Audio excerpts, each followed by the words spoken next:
Hello friends, आपका मेरे channel Sonam की कहानियों में स्वागत है। आज की कहानी है जादुई पतीला। सालों पहले पीतल नगर में किशन नाम का एक किसान रहता था।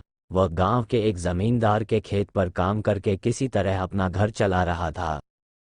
पहले किशन के भी खेत थे, लेकिन उसके पिता के बीमार होने के कारण उसे अपने सारे खेत बेचने पड़े। मजदूरी में मिलने वाले पैसों से पिता का इलाज कराना और घर का खर्च चलाना मुश्किल हो रहा था। रिपोर्ट ऐड वो हर दिन सोचता कि कैसे घर की स्थिति को बेहतर किया जाए। आज भी इसी सोच के साथ किशन सुबह सुबह जमींदार के खेत पर काम करने के लिए निकला। खुदाई करते समय उसकी कुदाल किसी धातु से टकराई और तेज आवाज हुई। किशन के मन में हुआ कि आखिर ऐसा क्या है यहाँ। उसने तुरंत उस हिस्से को खोदा तो वहां से एक बड़ा सा पतीला निकला। पतीला देखकर किशन दुखी हो गया। किशन के मन में हुआ कि ये जेवरात होते तो मेरे घर की हालत थोड़ी सुधर जाती। फिर किशन ने सोचा कि चलो अब खाना ही खा लेता हूँ। किशन ने खाना खाने के लिए अपने हाथ की कुदाल उस पतीले में फेंक दी और हाथ मुंह धोकर खाना खाने लगा। खाना खत्म करने के बाद किशन अपनी कुदाल उठाने के लिए उस पतीले के पास पहुंचा। रिपोर्ट ऐड वहां पहुंचते ही किशन हैरान हो गया। उस पतीले के अंदर एक नहीं बल्कि बहुत सारे कुदाल थे। उसे कुछ समझ नहीं आया। तभी उसने अपने पास रखी एक टोकरी को भी उस पतीले में फेंक दिया। वो एक टोकरी भी पतीले के अंदर जाते ही बहुत सारी हो गई। ये सब देखकर किशन खुश हो गया और उस जादुई पतीले को अपने साथ घर लेकर चला आया। वो हर दिन उस बर्तन में अपने कुछ औजार डालता और जब वो ज्यादा हो जाते तब उन्हें बाजार जाकर बेच आता। ऐसा करते करते किशन के घर की हालत सुधरने लगी।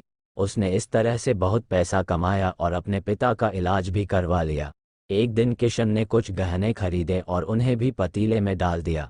वो गहने भी बहुत सारे बन गए। इस तरह धीरे धीरे किशन अमीर होने लगा और उसने जमींदार के यहाँ मजदूरी करना भी छोड़ दिया। किशन को अमीर होते देख जमींदार मोहन को किशन पर शक हुआ।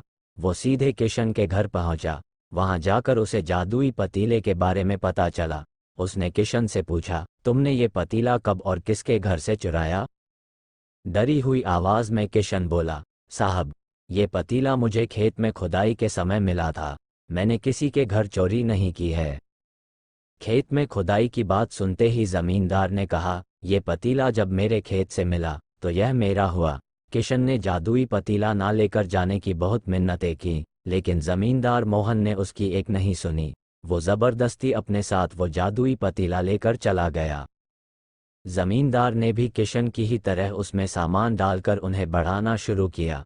एक दिन जमींदार ने अपने घर में मौजूद सारे गहने एक एक करके उस पतीले में डाल दिए और रातों रात बहुत अमीर हो गया।